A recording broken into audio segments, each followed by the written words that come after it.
Hello again, everybody. Same whiteboard program, but a little different structure. In this lecture, I've already written several notes. I went through a couple of the homework questions. I went through the chapter in the textbook, and just kind of my own knowledge, and I've kind of drawn inspiration. So I've actually pre-written a lot of the notes that normally I would take some time writing. And again, this is the first semester. Calculus 1 has been taught online. I'm interested in some feedback. So if you like this method where it's already there, and if you would like, I can certainly share this. I think I figured out how to share this whiteboard. If you'd like access to what I've written down, we can do that as well. So hope you're all having a wonderful day. We're going to continue our discussion on section 2.6, which is the concept of continuity. Continuity. Wow, my pen is not showing up. Continuity is it's really some sort of description that a function has or doesn't at any given point. Okay? That's going to be our base definition, or that's how we're going to use continuity. We're going to try and label functions as either being continuous, or we'll label them as discontinuous. And keep in mind, this actually really changes where we're talking about. Some functions will be continuous at certain points, and that same function could be discontinuous at a different point. So again, it's all point specific. So we're going to go first to our definition. This is a rare section in this class where it's actually important that you know the definition. The quiz or the exams that you take in this class, these are one of those sections that actually brings them definition. So I want to make sure that we're all on the same page. So the definition of continuous.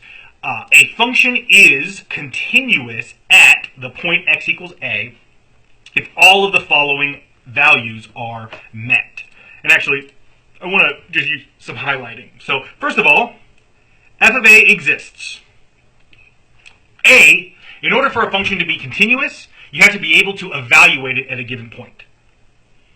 Second, the limit as x approaches a of f of x must also exist. And again, from our discussion on our last video, this means that both sides agree that I can say the limit as x approaches any given number a, f of x exists. Now this is the crucial part, the real continuous part of this, is that not only does the limit of x approaches a of f of x exist, not only does f of a exist, but they have to be the same thing. The limit is the evaluation. And that's what it means to be continuous. There's no difference between functions evaluations and functions limits. Now, first of all, I just want to get on the record. Lots of equations are automatically continuous. In fact, I can say right now declaratively that all polynomials are continuous from negative infinity to positive infinity. So that means any polynomial we get, it doesn't matter how crazy it is,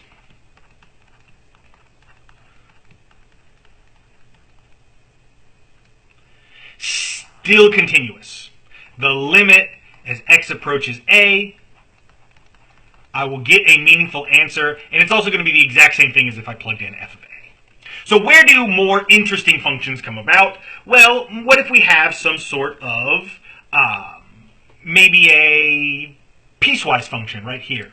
So this is just a graph of this, and I want to point out some behaviors. So first of all, we're using this open circle structure, okay?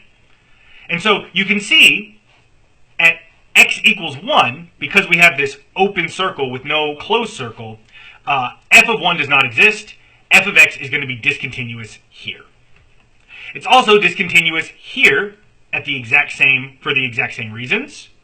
It's discontinuous here for all of the same reasons. We can't evaluate, and that is ultimately part of it. Now, once we get to x equals 4, I want to point out f of 4 exists, and it is 0. The problem is the limit as x approaches 4 of f of x does not exist. Right? We can evaluate it. That's what the closed circle means. And the limit doesn't exist. Because this right-hand side is heading towards what I would argue is 2.5, but the right-hand side is heading towards 0. It doesn't matter that one of the sides of the limit agrees. Both sides of the limit have to agree. And then finally we get to this. This is the most interesting piece of discontinuity. The function is evaluatable. F of 5 is 0. And the limit as x approaches 5 of f of x, that exists. Unfortunately, it's 3. And these two things are not equal. So therefore, it is discontinuous. So again, we're looking for some combination. One of the three matters. Can you evaluate it? Automatically discontinuous. Does the limit exist? If not, automatically discontinuous. If the limit exists and the function is evaluatable, can you make those things agree? And if those things do not agree, also discontinuous. I will point out, there are huge sections everywhere else where there's not a circle. These are all intervals of continuity. And so actually, I could say this function is continuous on the interval 1 to 2, on the interval 2 to 3, on the interval 3 to 4, and on the interval 4 to 5. And it's also continuous on the interval 5 to infinity, because this arrow in the top right means it's going forever. Okay? So even though we can identify some clearly discontinuous points, in fact, I would argue for a certain definition, most of the graph is actually continuous. We're really going to focus in on specific points when we talk about discontinuity, but ultimately, we should expect there will be some intervals of continuity and discontinuity. Okay, I took this from a homework question. Sketch a graph that has a limit as x approaches 3, but is not continuous. So there's two ways. So first of all, the limit has to exist. So notice in both of these examples, the left and the right-hand sides are heading towards the same point. But unfortunately, in this example, f of 3 does not exist. And even on the second one over here, f of 3 equals some number. I don't know, let's just call it 3. But this one is not in the wrong place. Or sorry, it should say it is in the wrong place. This is sometimes referred to as a point discontinuity, although that's not a very good name because this would also be a discontinuous function at a point.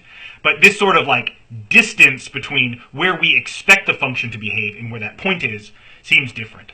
Now, this one I can actually graph. Here's an example, going on to this next example. Here is an example of a function. Now, I'll grant you it is a piecewise function.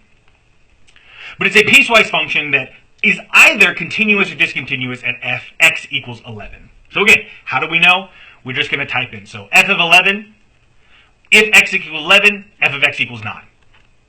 Evaluatable. What is the limit as x approaches 11? This is the rare opportunity where we actually have a little quick side note. It's called the difference of perfect squares, which says that a squared minus b squared can be rewritten as the terms a plus b times a minus b. So noticing that x is x squared, and 121 just happens to be 11 squared, I can rewrite x squared minus 121 as x plus 11 times x minus 11. And, reminder, x is approaching 11, x does not equal 11, meaning that I can cancel an x minus 11 and an x minus 11. Once we get here, I will point out this is a polynomial, which, don't forget, is continuous. So at this point, just x plus 11, being a linear function or a part of a larger set called polynomials, I can actually just directly substitute in, plug in 11 for x, plus 11, we get 22. So, the limit as x approaches 11 exists, and the function is evaluatable, but unfortunately, they don't agree. Therefore, we are discontinuous at x equals 11. So a reminder, three things. You have to be evaluatable, your limit has to exist, and those two things have to agree, ultimately for us to call it continuous. All right, when we go to sines and cosines, this is a good opportunity for us to practice some sines and cosines. So we have this function h of x, where 1 plus sine of x and cosine of x. On their own, I want to point out sine of x and cosine of x are continuous. Tangent, secant, all those other ones are not, but sine of x and cosine of x are themselves continuous. But we don't have sine of x and cosine by themselves. We have the division of two terms. So we have to think about, what's our problem? Well, this term could sometimes equal 0. When does cosine of x equal 0? One way to write that is, if x is for some odd integer n over 2 plus 1 times pi, cosine of x is going to equal 0. This is, for example, down here, if n equals 1, this is 3 pi over 2, 5 pi over 2, 7 pi over 2, going to the left, 1 over 1 half pi, negative 1 half pi, negative 3 half pi's, all of them. Any odd number, let's say 127, over 2 pi, plus or negative, is definitely going to lead to cosine of 127 over 2 pi equals 0. Now, just as an aside, sine of x equals 0 when x equals in pi. So for these integer multiples of pi. That's a little bit nicer for us, just because it's a little bit nicer to write, but I just want to shout that out. When you get to this question, you might have sine x on the bottom. So the question is, where is a continuous interval? Well, it's going to be in between all of these things. So let's start writing them. We have pi over 2 to 3 pi over 2. That's an interval of continuous. It'll start right back up at 3 pi over 2 until the next odd integer, 5 pi over 2. It'll go 7 pi over 2. Oh, I'm sorry. It should be 5 pi over 2, comma 7 pi over 2. We can go the other way. Here's negative pi over 2 to pi over 2. And again, we could go forever as long as we want in the other direction. Typically, we're going to take the simplest one. I think in this specific example, a lot of the times it wants the very first one, or it may want it's something written, maybe a little more generally. So just think about what this is. Let's say n is odd. This is going to be the intervals. All of them start n over 2 until n plus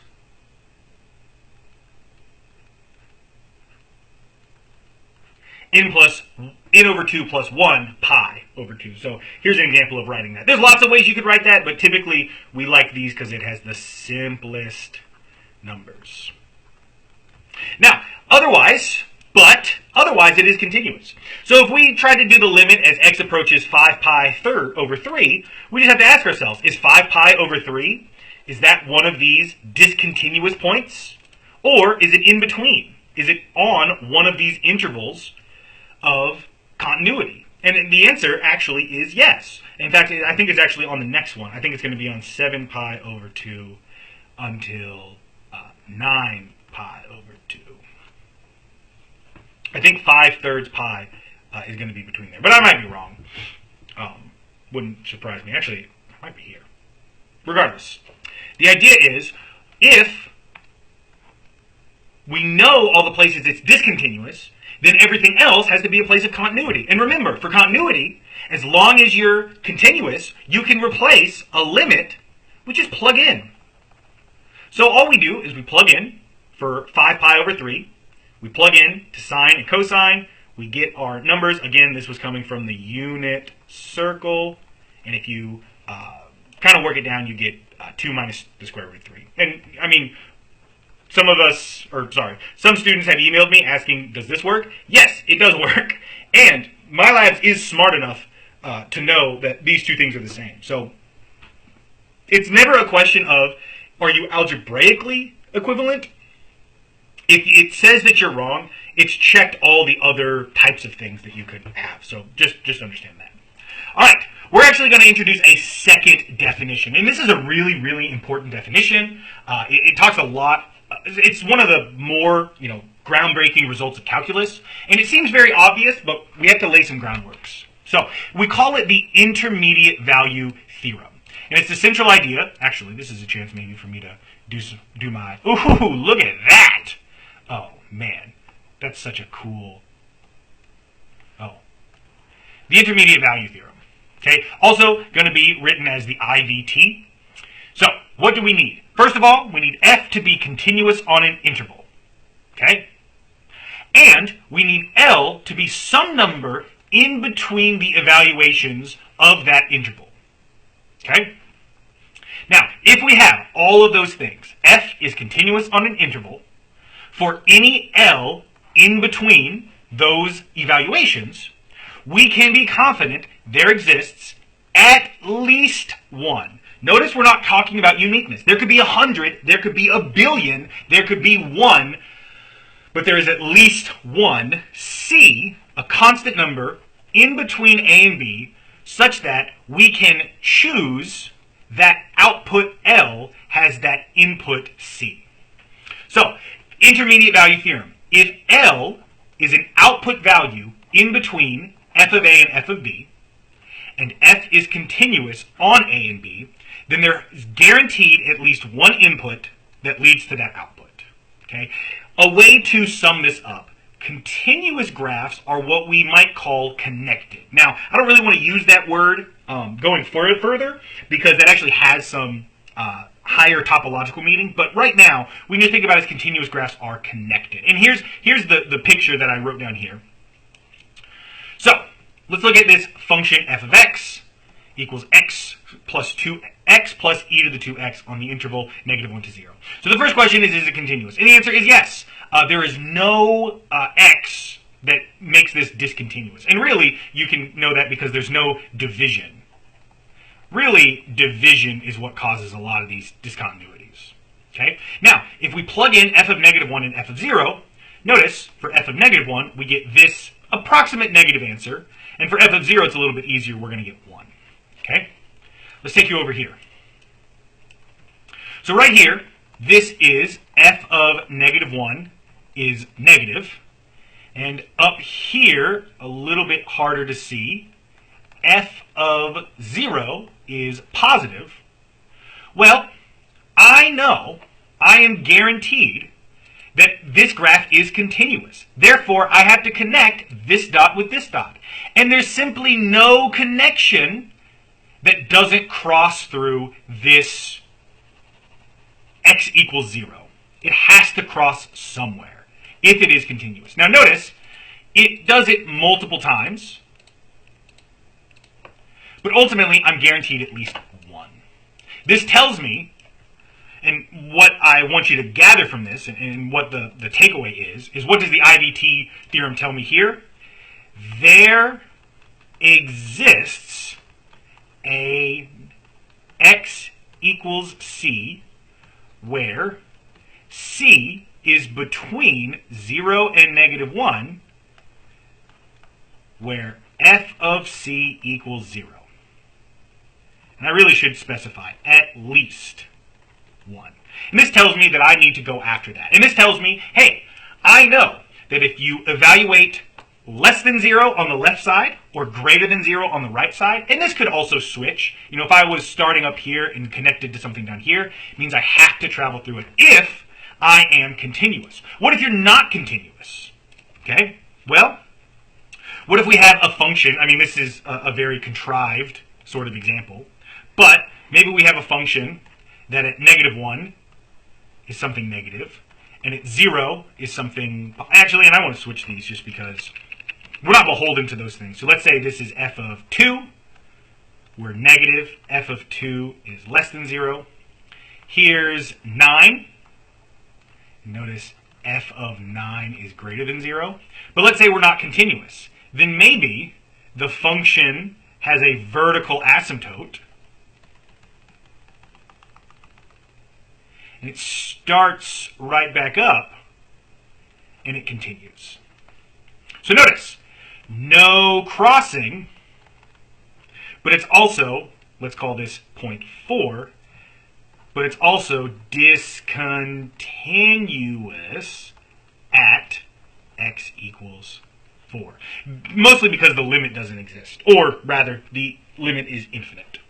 So notice, as long as we have that continuity, we can be confident that there will be some number. And C could be, I'm not telling you I know where it is. I'm just telling you it has to exist. And that's really the main use case of the intermediate value theorem.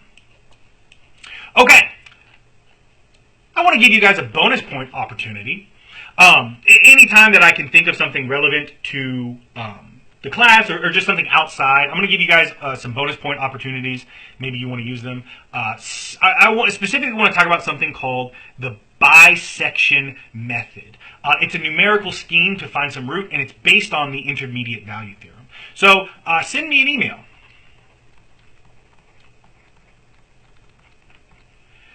Maybe write 2 or 3 sentences or a link to a YouTube video. Figure I should give back to the community at large. Write 2 or 3 sentences about the bisection method, link me a YouTube video, show me a demonstration. Again, this is just a real easy bonus point opportunity. It's not going to be worth that many points, but it's just, it's something relevant to the class that I would like to cover if we had more time. We are a little fast on time. So at this point, you guys have finished, I think, about 2 weeks of this course. I'm actually recording this a little bit beforehand, but hopefully you guys can give me some feedback and maybe, well, by the time this video has come out, I might have already recorded the chapter 3. But please give me some feedback. I'd like to know. And if there's anything that I can send you, anything that you want, do you want these notes? Do you want some more videos? Do you want homework questions? Whatever you guys need. My job is to make sure that I'm, doing everything that you need.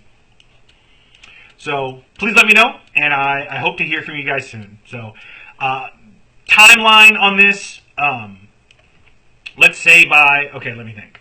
This material goes out second week of June. Let's say by July 1. If you send it to me by July 1, I'll give you that bonus point. And again, it's only 1 point. Okay, have a wonderful rest of your days. Thank you for watching my videos.